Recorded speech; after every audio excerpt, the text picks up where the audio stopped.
kasih. Hari ini saya mau bagi bagaimana Tuhan itu memanggil saya dan puji mata Tuhan kalau dari lagu tadi ya. Betapa berharganya saya di mata Tuhan. Oke, saya mau menyaksikan ini hidup ya. Tapi ini suara udah besar ya kan? Itu loh makanya. Kalau enggak apa-apa ya kan? Ya bagaimana Tuhan mengambil saya dari lumpur dosa itu. Saya dari keluarga 5 bersaudara. Saya anak bungsu. Mama bapak kami kerja di perkebunan.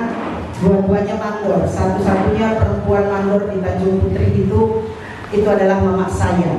Dan zaman dulu bagaimana kalau kita tinggal di perkebunan anak mandor kan gitu. Anak mandor. Ya.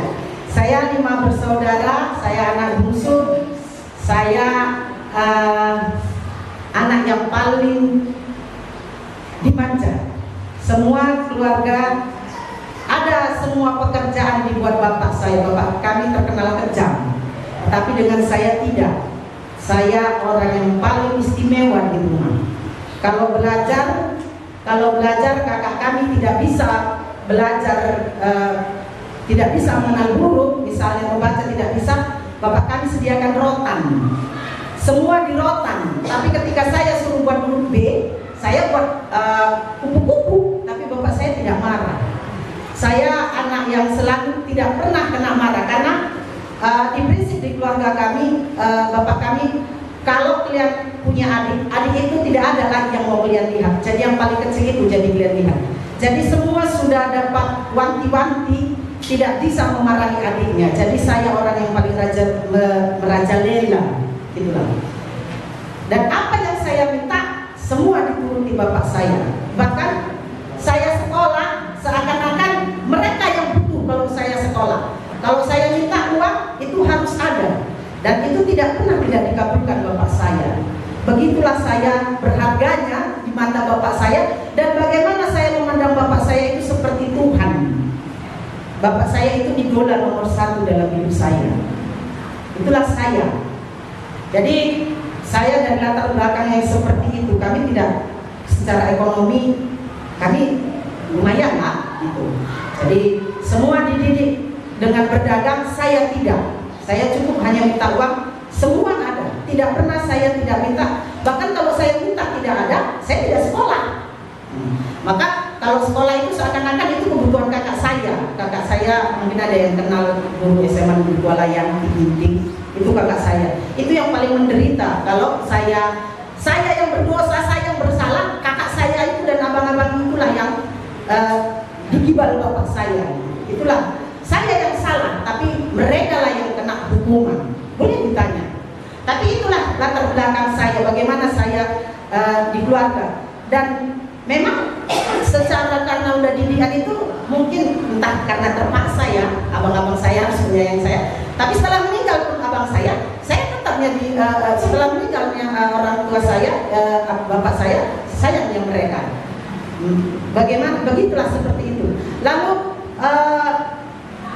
kalau dari latar belakang nenek saya itu dukun besar ya, berdewal-dewal kalau di Pacobatu namanya. Kita bayangkan bagaimana dari latar belakang okultisme, penyembah berhala, saya hidup diistimewakan. Bagaimana saya orang yang sombong, saya lantang. Pikiran saya tidak pernah diajari bagaimana cara berzina, tetapi itu keluar dari pikiran saya, itu timbul. Saya kalau orang Jawa bilang lantang ya, sungguh saya kecil lihat orang gitu. Kalau mandang orang itu bagi saya itu sepele, saya mandang orang. Itulah latar belakang saya. Saya tamat SMP, saya tidak pernah bermimpi untuk masuk SMP negeri, SMA Negeri Kuala. Itu sekolah yang paling tidak saya ingini karena kakak saya tamatan dari situ. Jadi kakak bilang udah masuk SMA Negeri Kuala. Oh tidak, itu sekolah yang saya daripada sekolah situ udah nggak usah sekolah gitu. Itulah saya dulu. Tetapi itulah baiknya Tuhan gitu ya. Mama saya jatuh dari motor hingga tangannya cacat sehingga terlambat untuk daftar manapun. Akhirnya terakhir saya dimasukkan di SMA Negeri Kuala. Siapa sih yang, maaf lah ya, dulu siapa yang serang? Jalan kaki, kan agak hutan, sekarang aja di dalamnya rumah, kan gitu. Jauh lagi jalan gitu. Sementara saya dulu dari kecil, orang jalan dari sekolah sampai berkilometer, saya tetap dihantar gitu. Aku nggak malas sekolah di situ, jalan, saya bilang. Tapi Tuhan punya rencana lain. Saya masuk di SMA Negeri Kuala. Saya senang setelah ada PA, saya bertemu dengan Ibu Teti dan Ibu Reguna, belajar firman Tuhan, ada acara PA. Saya waktu PA itu, saya enggaknya orang yang rajin kali itu PA, tidak, suka-suka hati saya kalau mau saya PA. Tapi saya ingat, mungkin ada Rasmarita, ada yang kenal ya. Itulah orang yang selalu mengajak saya. Nuhar, Rasmarita selalu, itulah orang yang selalu mengajak saya. Saya PA. Saya nggak tahu apakah itu hari kedua, hari ketiga belajar tentang Nuh. Dulu Ibu Teti buat alat peraganya gambar. Saya belajar dari Nuh. Bagaimana waktu itu belajar, inilah orang yang tidak tahan akan mati sia-sia, hanyut kan. Sudah kapal itu dibuat, kapal sudah jalan, hujan banjir datang, mati. Waktu ditunjukkan Ibu Teti itu gambarnya itu mati. Inilah mati, tidak ada yang menolong kita. Bapak kita pun tidak bisa menolong kita. Di situ saya jujur, iya ya, nggak bisa. Tidak ada yang bisa menolong kamu. Bapakmu pun tidak bisa. Bagaimana bapakmu menyayangi kamu, tidak akan bisa. Mereka hanya menyelamatkan diri pun tidak bisa. Di situ jujur saya takut. Bagaimana ini ya? Pasti mati. Pasti mati. Gitu. Ketakutan itu membuat saya mau lagi belajar firman Tuhan. Saya belum sampai bahwa Yesus itu mati untuk menebus dosaku, bahwa Yesus itu menyayangiku, tidak, belum sampai itu. Tetapi hanya takut mati, hanyut sia-sia, dan Bapakku tidak bisa menolongku. Karena tidak ada yang bisa menolong saat itu kan, kalau sudah banjir itu datang. Itu ketakutan saya. Lalu Ibu bilang, bagaimana dengan kamu? Apakah kamu akan mati sia-sia? Tidak ada satu orang pun yang bisa menolong. Baik bapakmu, saudara, semua tidak ada yang menolong. Saya ya juga ya, gitu. Ada rasa ketakutan itu hingga saya mau belajar firman Tuhan. Lalu belajar lagi bagaimana dengan dosamu. Tulislah dosamu. Saya tulis dosa saya pakai double folio timbal balik kurang. Saking banyaknya dosa saya. Lalu saya belajar ikut PA, rajinlah sudah gitu. Saya tidaknya orang yang lebih baik dari rombongan Dami, Rita, tidak. Saya yang biasa-biasa saja. Tetapi hati saya saat itu memang saya takut. Kalau mati, bapakku nggak bisa nolongku. Itu tertanam di diri saya. Tetapi saya belum sampainya bahwa Yesus Kristus itulah Allah sesungguhnya yang bisa menyelamatkanku, belum sampai. Akhirnya ada Bible Camp. Saya nggak tahu itu tahun berapa. Tapi saya kelas 2, kelas 1 saya tidak ikut. Bible Camp di Sentrum, gabung dengan orang Kanopan.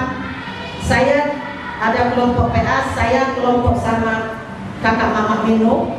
Pada saat itu belajar tentang Lukas 15 itu, tentang anak yang hilang.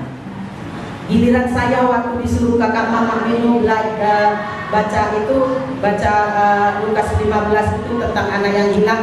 Aku tidak layak lagi, kalau saya tidak salah, di Lukas 15-19 itu, aku tidak layak lagi disebut anak Bapa. Itu giliran saya, semua belajar, semua baca itu, giliran saya pas dapat ayat itu. Saya tidak layak lagi disebut anak Bapa. Setelah itu saya tinggalkan. Kakak Mama Mino bingung. Saya lari ke kamar, saya tinggalkan PA itu dengan orang-orang Kanopan. Saya hanya satu orang, kebetulan orang Kuala, lainnya saya orang Kanopan, teman saya saat itu. Maka saya tinggalkan, lanjut. Akhirnya setelah PA saya jumpai Kak Unin dan Ibu Teti, saya bilang saya tidak layak disebut anak Bapak karena saya orang yang berdosa.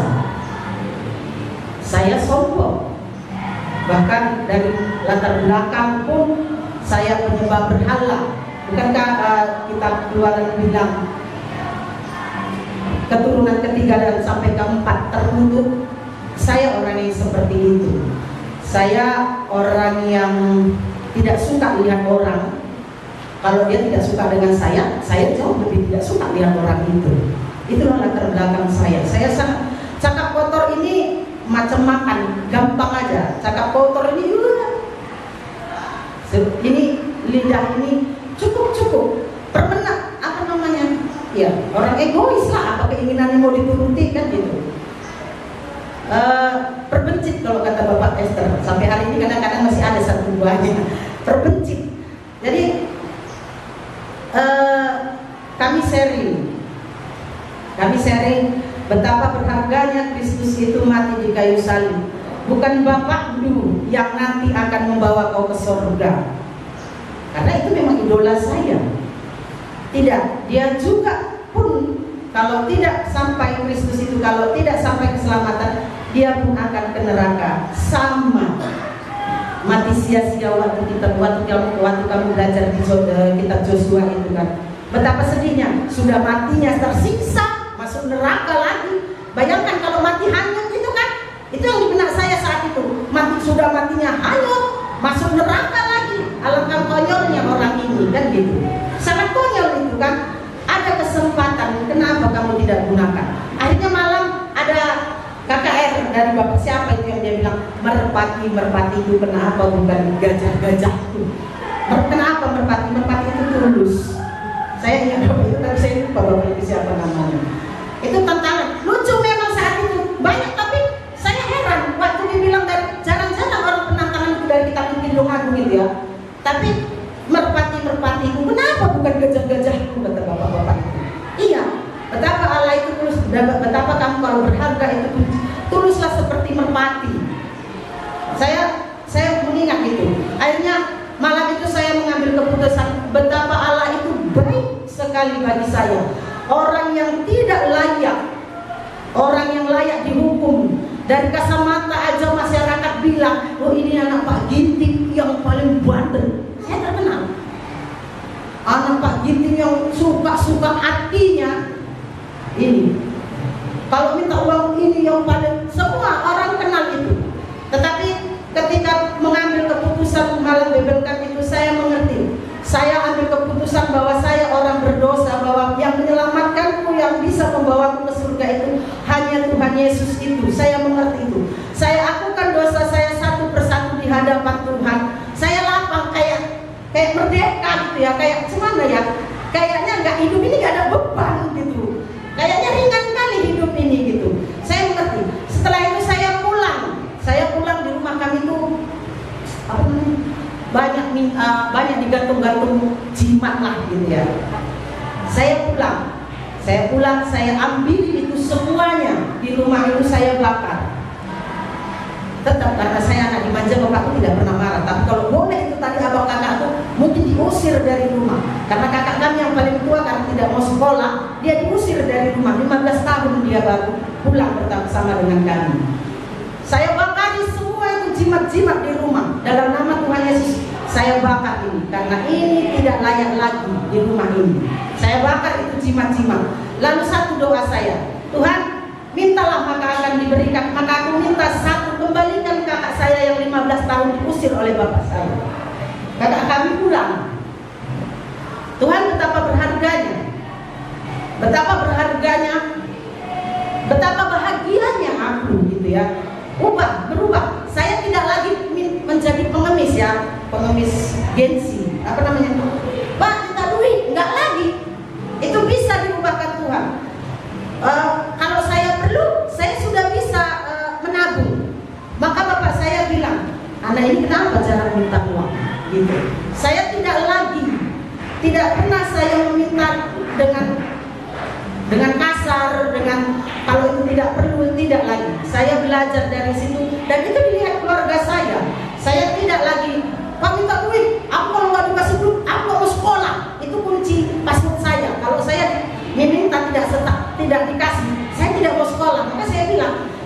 seakan-akan kalau saya sekolah yang butuh keluarga saya, bukan saya. Tapi itulah. Tetapi dari setelah pengambil keputusan itu saya banyak, ya kadang masih timbul ya ucapan kotor itu. Tapi kalau dulu 100, tinggal 1, tinggal 2, tidaknya terus blus hilang dia, tidak. Karena waktu juga yang mengajari saya. Akhirnya itu, akhirnya lambat laun, kenapa ya sulit. Ada dosa yang belum saya selesaikan. Mungkin bagi orang ini biasa, tapi bagi saya, karena saya bilang sama Ibu Teti, kenapa saya sulit untuk menangkap firman Tuhan itu? Ada gitu ya, iya, itulah dia. Apa itu saya bilang? Saya kan pandai bahasa Jawa, setelah menikahnya saya tahu bahasa Karo. Jadi carilah dengan jeli. Akhirnya saya menemukan. Saya minta pertolongan Tuhan. Tuhan, mengapa saya dapat firman Tuhan hari ini? Cukup untuk hari ini, besok saya lupa. Nah gitu. Akhirnya Tuhan kasih jawaban. Ibu saya istri kedua. Dan itu dosa. Bukankah cerai ya? Bapak saya cerai, menikah dengan ibu kandungnya dan cerai menikahi ibu saya. Berarti saya adalah anak. Ya, saya anak yang masuk dalam kategori anak zina. Saya anak zina itu. Mungkin secara hukum nasional muncul tidak, tetapi secara garis keturunan sayalah ada keturunan zina. Maka saya selesaikan itu di hadapan Tuhan, bahwa ibu saya, bapak saya menikah. Ibu saya menikah dengan suami orang lain, dan bapak saya meninggalkan suami istrinya dan anak-anaknya, tetapi anaknya dibesarkan oleh ibu saya. Maka kami 5 bersaudara. Sebetulnya anak ibu saya cuma 3. Yang paling tua itu Mama Ori, baru abang saya dan saya. Tetapi itu pun menghambat saya untuk mengerti perkataan Tuhan. Akhirnya saya selesaikan. Ampuni saya oleh karena ketidaktahuan saya dihadirkan di dalam keluarga bapak saya. Maka saya selesaikan secara di hadapan Tuhan bahwa saya adalah anak zina. Saya selesaikan. Maka dari situlah saya mengerti bahwa ada pengampunan yang berasal daripada Allah sendiri. Maka saya mengerti firman Tuhan. Banyak yang Tuhan tolong, banyak yang sudah Tuhan ubahkan. Saya bersyukur betapa berharganya saya. Andaikan saya tidak dipanggil Tuhan jelas-jelasnya, secara kasat mata orang yang tidak percaya itu masuk neraka ya gitu. Tetapi betapa bahagianya saya diangkat dari lumpur dosa itu. Terima kasih. Oh ya, ayat pertobatan saya. Ya. Dari Roma 6 ayat 15, ayat 17. Ini yang membuat saya senang.